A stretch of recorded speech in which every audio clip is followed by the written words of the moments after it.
Hey guys, it's been a while since I've been here last. I'm sorry I've been away for so long, but nothing has really changed, other than I cut my hair off. And now it's too short to put in a bun, so I have this weird thing that's like a cross between a ponytail and a bun, and it's really messy. And yeah. So today I'm going to be talking about adult eating disorders and the treatment options that are available to adults, or the lack thereof. Okay, so before I get started, I want to put a disclaimer out there. I'm Canadian. I really don't have much knowledge of any other country's medical system. Based on research I've done, I have a basic idea of what it's like in the US, but my knowledge isn't extensive and I may say things that are inaccurate. So if I do, please correct me. So I'm going to start by stating the obvious that might actually not be that obvious.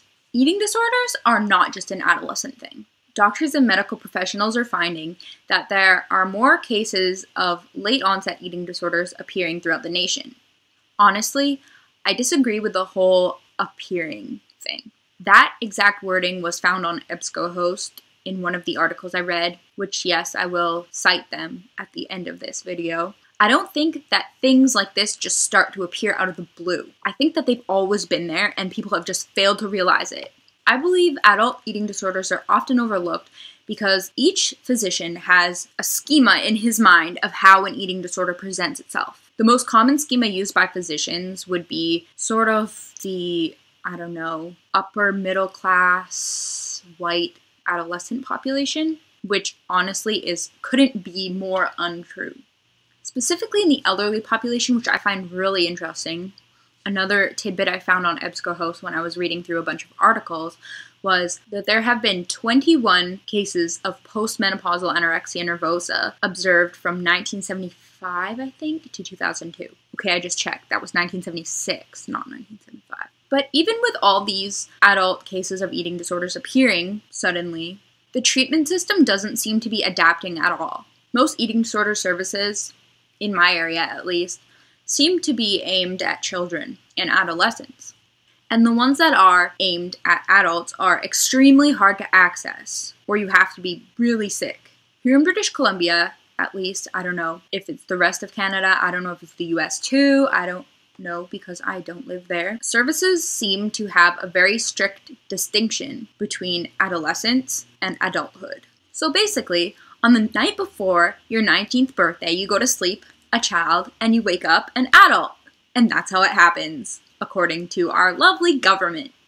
I mean, I think it's wrong for there to be such a strong distinction, especially if you've been working with a service, and then all of a sudden you wake up and you're expected to transfer. I luckily have a very amazing therapist who has been able to find a way somehow for me to be able to stay with her, even though I'm 19 now. But my point was that from the time you go to bed on the night before your 19th birthday, to the time you wake up in the morning, services all of a sudden become harder to access. Those are, of course, government-funded services. I recognize there are also private services, but they are often very costly.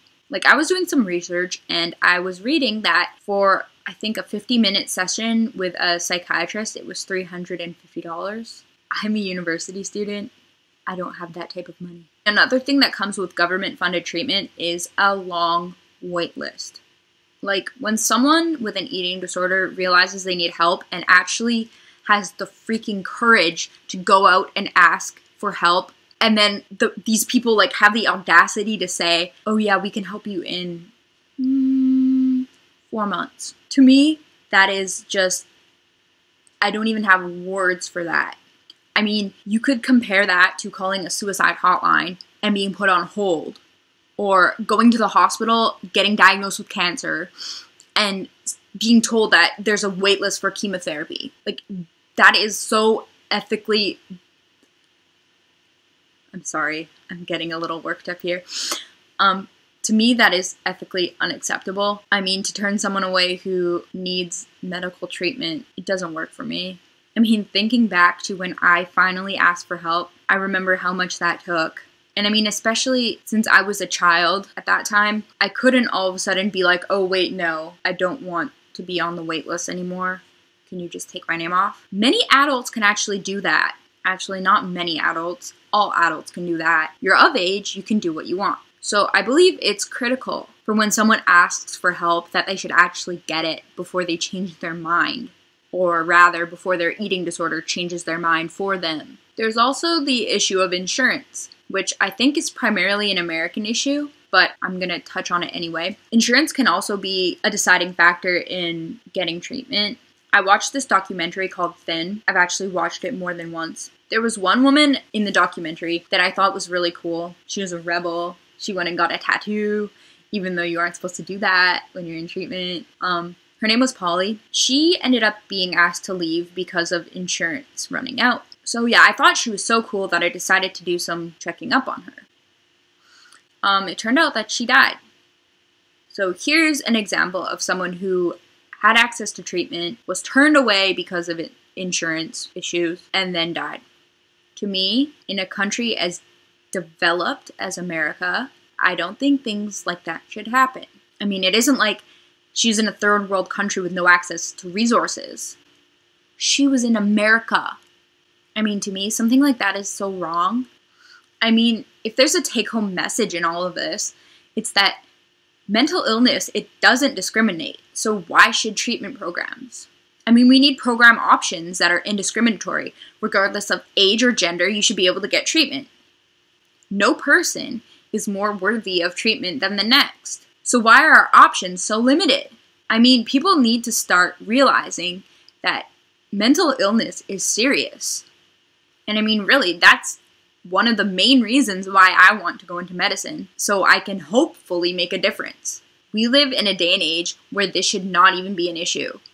I mean, Vancouver hosted the 2010 Olympics, for goodness sakes. Like, so much money was put into that could have been put into other things and actually used to improve the lives of many underserved populations. So yeah, I mean, we need to improve our treatment system. And it needed to be done yesterday. I mean, sorry for my rant, but this is an issue that I'm really passionate about. I mean, especially myself just transitioning into adulthood and being in the middle of a program switch, which I'm not happy about. And knowing people that are amazing and are being waitlisted and seeing people suffer that shouldn't have to be suffering. I mean, I have no words. So I'm going to end it at that. I hope you're having a good day. And if you guys have anything else to say, any personal experiences, or if you disagree with me, you can put it in the comments down there.